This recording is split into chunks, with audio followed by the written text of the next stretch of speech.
Bonjour tout le monde. Vous êtes très bien branchés dans WW et news de production. Bonjour tout le monde. Bon, les vidéos la mingité qui bandé bakota na rika. Donc bakola la rediffusion tout à l'heure dans les news. Donc bonjour tout le monde et bien voilà, c'est Moïse Milankolo avec la sœur Olga.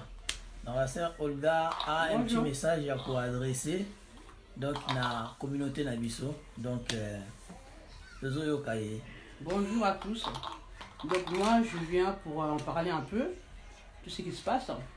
Moi je suis pas d'accord de voir une belle petite dame comme ça mourir comme ça.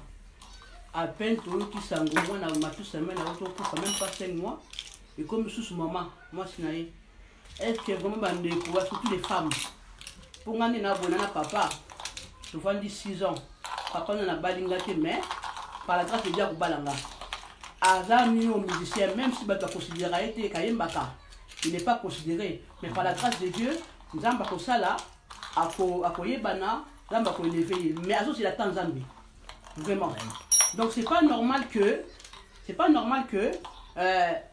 comment on dit auto kabakabasanga boy où c'est écrit dans la Bible bandeko que il faut une élévation, il faut Alexandeko, moana ou moisi. C'est où c'est écrit dans la Bible. Si qu'on succès de Luca, Kolian de pose un succès. Si qu'on succès tant au kende lola, tant on zamba juger yo. On connaît la lola parce que nous on a yo préféré succès à Mokili que ya lola. Moi je pense que tout ce qui est bien matériel cause un succès dans Mokili. Moi je pense que franchement faut pas se prendre la tête hein. Faut pas se prendre la tête parce que succès à Mokili et maintenant c'est pas vraiment c'est pas important pour nous. Succès et Nzambe succès tout ça succès à Mokili. Ah po ya nani madame poto kendeni no lola. Hein? Moi je suis choqué, je suis pas d'accord que non Matoussa moins 5 mois à peine pour ce Congolais, l'Africain, Tolini Kakano pour faire hypocrisie. Ah, tout ça semblant. Non, moi franchement, je suis pas d'accord à ça. Moi je parle parce que on veut trop faire semblant d'hypocrisie quand on va faire des commentaires, mais il faut parler. Mais tout ça met prochainement, franchement, il faut qu'il n'est parce que Tolini va sacrifice eux. Moi sinon c'est une belle femme, famille n'a pas par le banni. Dans tout ça franchement, hein? T'es une révélation la vue que non, ma ça aussi ma belle. Il y a une normalité. Il faut arrêter ça parce que prochainement il faut que nous, hein? Non, trop c'est trop. Pour gagner mon ban dans boye, non, la chantre. Il faut le baner, papa il faut qu'il no lia moi na unga unino de kolanga poto comme la mbongo. Poto comme pose la aimer popo yebana. Non, je suis désolé. Na cause la temps Nzambe ta pas mon ban ngai succès na Nzambe mais pas tinda ye atolia moi na biso ou alianga ou quoi que ce soit ou ne kolanga pour na succès. Je suis désolé. Vous voyez, je suis vraiment désolé. Ça fait mal. Moi, c'est qui tout quoi. Franchement, tout ça, moi, vraiment, il y a sous. Hein? Qui s'y en gros. Dîner. Moi, la vie, n'a pas 13 bandés pour ça, la bandée par une au coup. Il y a qui a succès à Kala. Et puis, la succès, la bandée, m'a dit ça, moi. Et au cas de sacrifice. Mais si quoi, à tout, moi, je suis un koufi. Par sacrifice, on a tout ça, moi. Pense quand même au royaume de cieux. C'est pas normal, ça, franchement. La pauvre femme, ça me fait mal. Hein? Pour ma tout ça, au sein de l'autre, n'a pas gagné. Au lingot, il n'a pas eu sa machine là-bas. Franchement, faut arrêter. On n'est pas aussi bête que ça. Sérieusement. Hein? Pour moi, ça fait 6 ans. Parce que quand il est dans la balioté, ah, oui, mais accompagné par la grâce de Dieu, mais sacrifice c'était. À cause d'un bon accompagné, à cause d'un bon élévation, mais pas de sacrifice. Ni de Konanga, ni de Konaye, ni Banangaï. Élévation en Zambie, beaucoup. Hein? Comment ça se fait, nous, on fait l'hypocrisie? Non, il faut parler, mais tout ça, arrête. Sérieusement, arrête. Il y a beaucoup de choses pour Koufa. Parce que c'est trop. Et il y a normalité. Non. Hein? Moi, c'est un bingaboué. Franchement, tout ça, moi. Il y a un commis Kafa.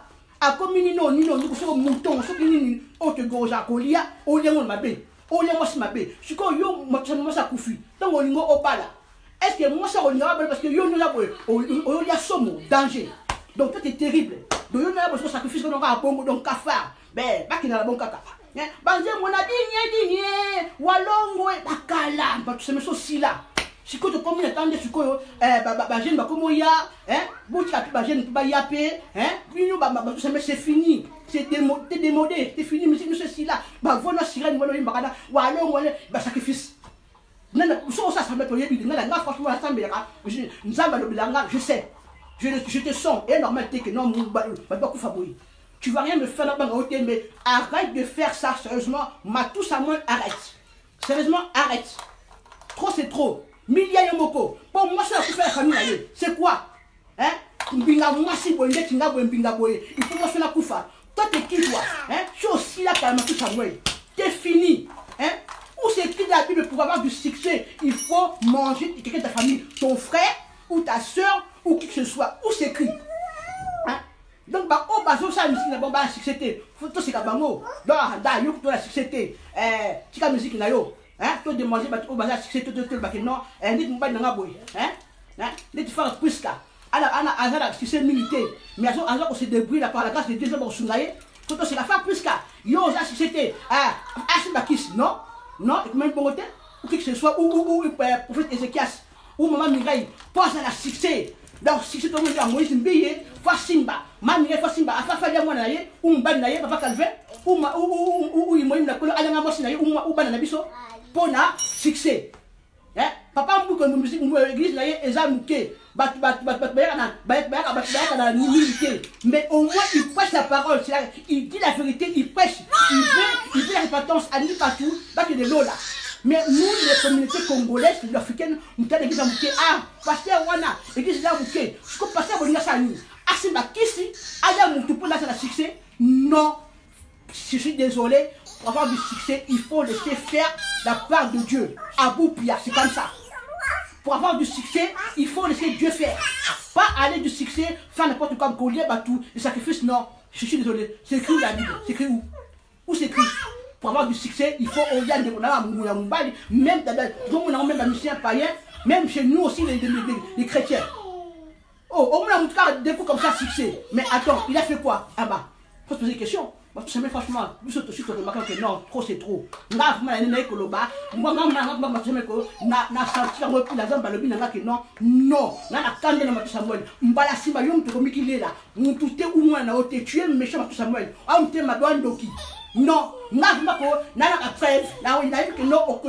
sacrifier,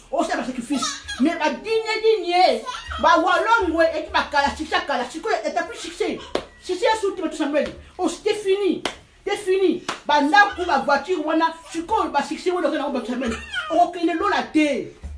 Ok, il est là la thé, Samuel. Ok, il est fait. Parce que quand tu sais, on a ça là. Ok, il est là, Samuel. Mbala Simayo ton kende. J'ai déclaré ton kende. Mbala Batou, on a lié à moi, c'est Batou. Basse Batou, Tika. Et puis, on a dit, moi aussi, Koba na ote, Samuel. Koba na ote. Ce qu'on a, Bassi. Koba na ote. Bassi, on va botter la bombe pour la yo. Baba tu pas na no lia, mais ça fait bakafa. Baba kafa, baba nyama. Ah putain ma belle, je suis désolé. Ah moi la colo, je suis comme si ça mouké, faut que le tolia pas. C'est normal. Vous êtes bien branché à www. Le est normal, faut lire on l'a pas pour succès. Les News Nzambe Production TV. Alors, il y a un verset dans mon salle Nzambe ba. C'est normal. Il y a un verset dans la Bible qui dit que ces livres ne s'éloignent pas de ta bouche. Si je ne me trompe pas, il y a Josué. Donc, même la succès pour on a vie, les lots, on a la succès. Promotion, tout ça, c'est dans la Bible. C'est dans la Bible. Mais pas sacrifier au Moutou. Biso, ngayo abino, moi, je simple encore, ezaki ba propos, ba révélation. Arrête. Il y a Serna Biso. Non, désolé, tous les frères, ma pasteur, succès pour dans Zambie, c'est mieux. Pas succès au Yamoutou, ça ne sert à rien. Pensons au Yam de Dieu, s'il vous plaît. Nous avons besoin de la milité et pitié. Qu'au Yamoutou, à toute famille, à toute famille, bon, oh, sacrifier pour n'ambo, pour la succès d'ailleurs. Mais succès dans la moukili, mais on se n'a là. Succès dans les nous faisons les alliés, et l'enfer, il faut arrêter. Il faut arrêter. Succès, il faut attendre d'ailleurs. Quand la possibilité dans la vie, il ne faut pas être pressé. Quand on vient mon ingate, je l'attends d'ailleurs, aux ambes, à cause de la peau d'ailleurs. Même si l'album n'est pas batté, même si nous qui m'a beaucoup d'argent, qui m'a beaucoup d'argent, même si on balit non, pas fini d'ailleurs, c'est pas grave. Mais on peut pas la on bon, on va pas ça. Même si même si t'as pas d'enfant, bah c'est que c'est pas grave. Mais toi reste de la vie de prière, nous avons plus au moins. N'andinga bien, pas comme on a ganga pour comme moi non. Vraiment, la famille, bandeko, basi, papa, c'est pas normal. Il faut être conscient parce que c'est pas obligé que nous faut pas au sein de pour la succès non. Non, je suis désolé. Soyez bénis. Amen. Il faut qu'on m'a mis notre Nzambe. Amen. Bozagi bien branché dans www, les News Nzambe Production TV. Tobaki na site na biso donc tokoloba tout ce qui est vérité toko dénoncer makamyo tout o tozomona clarté na maloba ya Nzambe. Donc la ligne de ko mwasi amoni mbingana mwasi mama kapi nenga kufi. Donc il paraît il y a que moins de 6 mois papa matisa mwana utuko la mwana kolanda na boye en tout cas et ça lui passe mingi. Ma sœur a eu révélation, c'est la première fois ou la deuxième fois à ça là il y a eu quoi voice. Donc les messages moko très bien à moment auto kominango, donc il faut tout se réveiller, tout mi pesa mingi na makamanzambe. Vous étiez bien branché na www le news Nzambe prod. Que le Seigneur vous bénisse, la Bible nous sous vous allez qui branché. Prochaine vidéo kobima et kozala, titre na kozala. Est-ce que bandimi o bazo en église bazo longwa? Bazo longwa parce que ou bazolongwa po bayaki koluka mabala na l'église bazuite balongwe na bango ou bayaki po ete ba séduire pasteur bazuite balongwe na bango. Donc prochaine émission c'est ça titre nango ezali bandimi bazoko kima bazolongwa na l'église pona nini baluka nini. Que le Seigneur vous bénisse. Vous avez bien branché na www les news ya Nzambe production TV. Mais n'oubliez pas de partager cette vidéo. Et ça la passe mingi pona Mama Kapi auti kotika biso a commis le lot de fin. Moi si yanani ya frère Matou Samuel. Deko moi si et ça lié pas pour lui. Amoni makambwana na moins de 6 mois. Moi na kaka ye maman alokota bala ba okende moi ça kufa non je suis désolé. Et ça lui passe mingi. Que le Seigneur vous bénisse, à très bientôt.